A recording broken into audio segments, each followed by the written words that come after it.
And friends and subscribers, welcome to an early morning edition with your host on the Cricket Happening show today. Normally it would have been a late night cricket show, but before going for office, I'm trying to do this Cricket Happening show because there was some sensational cricket happenings that happened at the Adelaide Oval yesterday.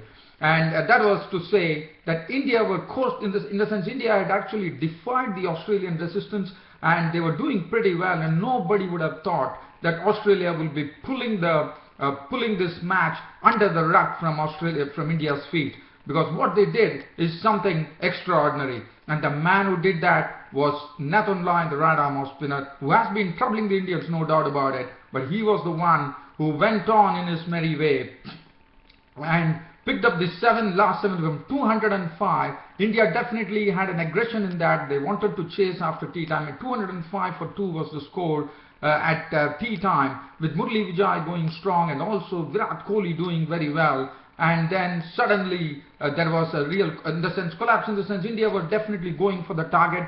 As you know, Virat Kohli is a very aggressive captain. Probably on his captaincy debut, he wanted to actually win the match. But if you see in the end, it was only 48 runs that actually separated India and Australia. And what a match we had at the Adelaide Oval. And that's the precise reason, dear fans and subscribers, I've come here early on in this morning here on Saturday to share this Cricket Happening show with you.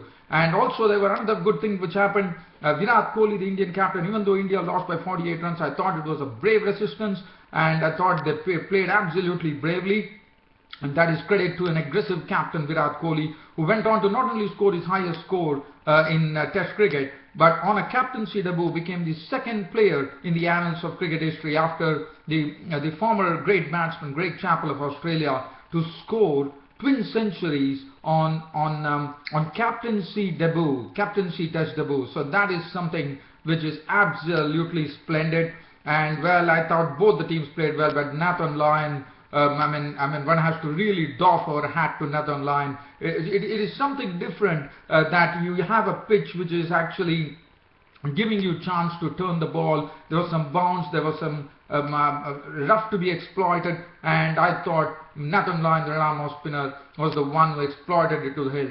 Well, he would have been probably crestfallen when a lot of appeals against Virat Kohli and Murali Vijay in particular were going against him, but he really strode on manfully. And what an end to this Test match, especially considering that they changed the venue after Phil Hughes actually passed away, and they actually brought the first Test match to the Adelaide Oval, and at this picturesque Adelaide Oval, what a tribute to the now departed soul, Phil Hughes of Australia, as Australia couldn't have given him a greater farewell other than getting a win under the belt. And what a win that was, a 48-run victory. So what I'm going to do is I'm going to just talk about this particular match.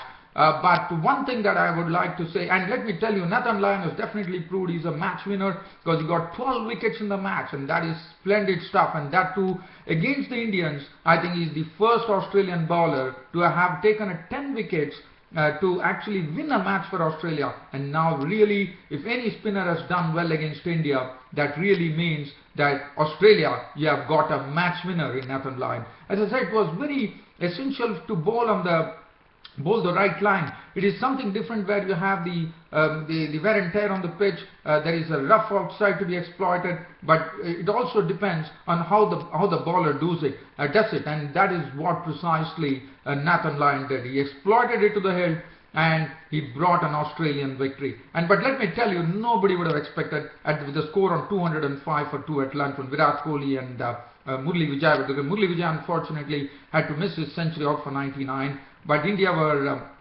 actually all out for 315. But we saw a sort of a change in approach after tea time. Probably Virat Kohli was egging his partners. In fact, once he saw that India were well settled at 205 for 2, he thought they'll go for the target. And this is a brave captain. Even though India lost the match, what an entertaining, what a source of entertainment for all the spectators here at the Adelaide Oval. What a wonderful match we had. And we had a wonderful end to the match with Nathan Lyon returning career best figures, and well, we all know who would be the man of the match. It was Nathan Lyon. But let me just talk about this Indian reply. As an Indian reply, well, as expected, Michael Clarke actually declared the innings closed at 290 for 5, the overnight score, and he is also an aggressive captain. And as I said, he threw open the match to India, and Virat Kohli, the Indian captain, really accepted it with both hands and tried to go for the target. That is what Test matches are all about. You need two aggressive captains. One is Michael Clarke on one side and Virat Kohli. And unfortunately for Michael Clarke, yesterday he was gone. He had a problem with the hamstring. He had to go back, and well, the news is not good from Michael Clarke's end. In fact, it was Brad Haddin who was actually leading the side, and I thought he led pretty well to take this Australian team to victory. Nathan Lyon was the chief architect of this Australian win by 48 runs, and Australia go 1-0 in this Test series. Now, one thing that Michael Clarke, unfortunately, it looks like he's not going to take any further part in the Test series, which is unfortunate. And also, Michael Clarke has hinted that probably that would be the end of cricket for him. That would be very, very sad, because I think Michael Clarke has to definitely play in the World Cup in Australia. Not only that, I want Michael Clarke to captain Australia, because he's one of those wonderful captains that Australia has ever produced. Well, let's talking about this match here. It all started with Shikhar Dhawan actually getting to a bouncer of the bowling of Johnson. Probably there was a doubt whether he got the glove, but Brad Haddin had actually taken this nick, and he was gone for 9 with 1 boundary. After that, Cheteshwar Pujara contributed 21 runs, and Nathan Lyon was the man who actually picked up the wicket. Cheteshwar Pujara pushing at Lyon was caught behind for 21 with 4 boundaries. After that, it was a really a very painstaking, in the sense it was a partnership which had to really India had to do the consolidation job at 57 for 2, and Murali Vijay and Virat Kohli were the ones who did that, with both of them forming a very good partnership. In fact, there were a lot of ups. The pace bowlers couldn't make an impact. They played them very well. I thought there was some classy resistance coming in from Murali Vijay and Virat Kohli. Murali Vijay, my word, there was one of the strokes that he hit. It's so difficult to hit. The ball was outside the off stump from Nathan Lyon. He actually went forward and he actually flicked it over the mid-wicket region for a boundary. He also hit him for 2 sixes. Murali Vijay was, well, his stroke making was absolutely splendid to watch. He was leaning onto the ball and driving, and he was really caressing the ball too. And what a knock. In fact, there were a lot of appeals which were turned down by Maraz Erasmus. When Nathan Lyon was bowling, Lyon was getting the ball to bounce, the ball was turning. There was the rough that Nathan Lyon has been exploiting time and again in this particular Test match. And Murali Vijay and Virat Kohli slowly slowed the second session, where they took the score to 205 for 2. They also did some barrage of bouncers too, but they played very well. Virat Kohli, on the other hand, was absolutely confidence personified, and he was really caressing the ball, and some of his shots were just really whipped away, and he was really proving a sort of a nemesis for Australia there, and he was really playing in a captain's innings there. And what a partnership. In fact, Virat Kohli and Murali Vijay stood the test very well, adding 185 runs for the third wicket, absolutely frustrating the Australians. But the Australians had to really go through this process, and probably one would have expected that Australia would have got the victory a bit earlier, but unfortunately that didn't happen. And probably one never even thought at 205 for 2 at tea time that Australia will be going to win this match, because after that Virat Kohli, after seeing that the score was 205 for 2, decided that he's going to go on the aggressive, and they are going to make a pitch to actually win the match. And that's what they precisely did. And then things started happening for tea after Australia, when India decided to go on an attacking mode, as Murali Vijay cracked some boundaries and moved on to 99. And that was the start of the downfall for India, as Murali Vijay was the first to go, as Nathan Lyon actually had a ball which actually probably Murali Vijay thought that it could probably, he was actually shaping to move away and cut it, but I thought Nathan Lyon's ball was a quicker one, and it went on to hit the Murali Vijay on the pad. This time Maraz Erasmus' fingers went up and Murali Vijay was gone, but unfortunately he had to go. He was out for 99, which is pretty unfortunate in cricket. 99 with 10 fours and 2 sixes. What a knock Murali Vijay played. Absolutely a wonderful knock under the circumstances. Virat Kohli, he was continuing. Ajinkya Rahane came in. There was a bit of a doubt whether he was out, but Ajinkya Rahane was gone. Caught Rogers' ball line for a duck, and Rohit Sharma pushing at Nathan Lyon was caught by Warner at the closing cordon. He was gone for 6, and suddenly the pressure started building with Virat Kohli there. And then Ridhiman Saha, well, he started off with 1 4 and 1 6 of the bowling of Nathan Lyon, but Nathan Lyon clean bowled him as Ridhiman Saha was trying to go one too many, and he was gone bowled by Lyon for 13. As what was good about Nathan Lyon's random off-spin bowling was that he continued to toss up the ball, and that was very important. He was not afraid that he was going to be hit for runs. He was not afraid that India were going for victory. He kept on tossing the ball, and that's what really enabled Nathan Lyon to get the wickets. He really was buying the wickets, one could say. Karan Sharma was there, and then Mohammad Shami. After that, the tail was there, and then Virat Kohli decided that now, since the tail has been exposed, he is the one who has to really take up the gauntlet. He started taking up the gauntlet by slamming Johnson for boundaries. Harris was going for boundaries. Seattle was hit for boundaries. And then Nathan Lyon was also whipped away by Virat Kohli for boundaries, and Virat Kohli was looking absolutely solid. And unfortunately for him, as I said, India really have a very long tail, and that's what really got exposed there, as Mohammad Shami was out to Harris for 5, Varun Arun was LBW bowled Johnson for 5. But one shot one would remember, that once Ridhiman Saha was gone, Virat Kohli was taking the real aggressive route, but the shot on which Virat Kohli got out, that was one which actually brought this Indian innings to a real standstill. As Virat Kohli was absolutely crestfallen. It was a short delivery from Nathan Lyon. Virat Kohli tried to pull the delivery, and Mitchell Marsh sank on his knees and took the catch. But Virat Kohli probably thought that he could actually send it for 4 or 6, but he was mistaken. As Virat Kohli was probably very crestfallen, because it was really very sorry for Virat Kohli. In fact, he was really was staying at the crease. He was not willing to leave. He was so crestfallen because he knew that the Indian tail couldn't do much. With 16 overs remaining, the match finally came to an end. As I said, the tail was totally cleaned up, and Nathan Lyon returning career best figures of 12 wickets. And India 315 all out, but they definitely made a pitch to actually and Virat Kohli, let me tell you, if he would have been there, India definitely had a chance to actually win the match, because Virat Kohli was looking absolutely unassailable. Virat Kohli, what a knock he played. He became the second player in the annals of Test cricket to score twin centuries on captaincy debut, and he joined Greg Chappell as the first one. Greg Chappell is the first one to do so from Australia, and then Virat Kohli is the second one. What a proud record for Virat Kohli, even though India lost the match by 48 runs.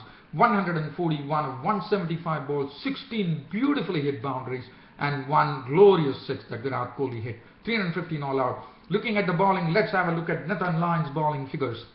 He bowled in a line-hearted fashion, I thought.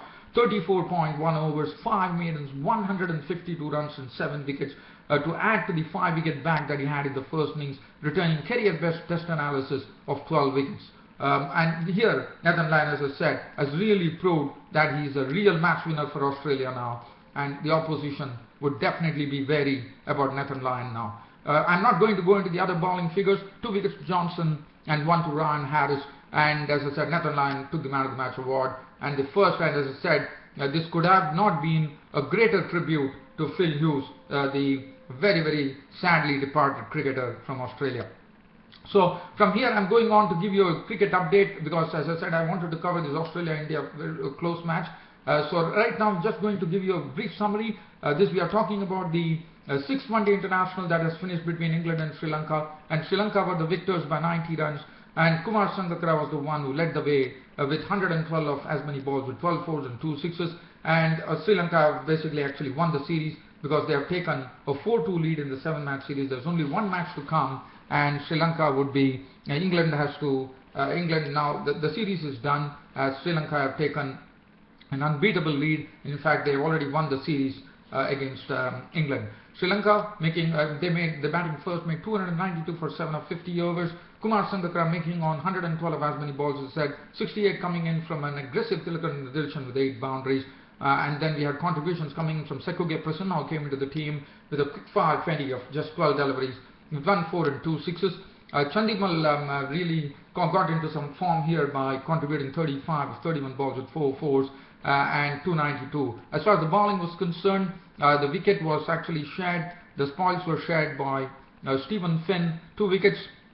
We had Chris Wokes taking 2 wickets. We had 1 wicket for Treadwell Jordan taking 2 wickets. As far as England were concerned, well, they find it a real struggle, I would say, looking at the score that England had posted, Sri Lanka had posted, and England were all out for 202. The bowling, well, it was the person who actually came into the team, Suranga Lakmal, with his reverse swing and pace and basically very good bowling.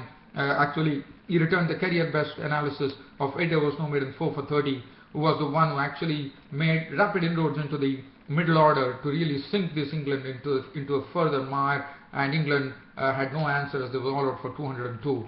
Moeen Ali contributed an aggressive 34 of 32 balls with 4 fours and 2 sixes. Alistair Cook once again missing a straight one from Sensational, was out for 1, LBW to him. James Taylor was bowled by Sensational for 10. And then the Lakmal show started as he picked up 3 wickets pretty quickly. Joe Root was bowled by Lakmal for 55 of 76 balls with 4 fours. Bopara was out for 13 to Lakmal. Morgan once again continued his woeful form in the series. He was out for a blob. Josh Butler did his bit, 22 of 26 balls. Chris Wokes tried to keep the hopes flying for England with a knock of 41 of 49 balls with 4 fours, but to no avail, as finally the England innings was wound up for 202. Kumar Sangakkara was the man of the match. And the bowling, well, Sensational 3 for 33, Dilshan 2 for 55, was Suranga Lakmal was the chief record, 4 for 30. And well, dear fans, subscribers, as I said, Sri Lanka have already won the 7-match series 4-2, but they have 1 more to go. Well, it is a matter of just, I would say, a mere formality, as Sri Lanka have already won the series against England. But yes, as I said, sensational cricket here at the Adelaide Oval, where we saw a lot of things happening, records being broken, and lots of good things being happening. And well, as I said, what a victory for Australia. Australia couldn't have given a more parting gift to the now departed soul, Phil Hughes, the sad Phil Hughes, the Australian cricketer. Well, dear fans and subscribers, on this note, I am ending my Cricket Happening show for today. As I said, today was an early cricket show. Normally I do a Saturday late night cricket show, but I came up early just to share the cricket happenings, sensational cricket happenings, which happened at the Adelaide Oval. So that's it from me, your host Ram, for the day, and see you all tomorrow. That's on a Sunday. Until then, it's goodbye, and you, dear friends and subscribers, have a great day. Thank you.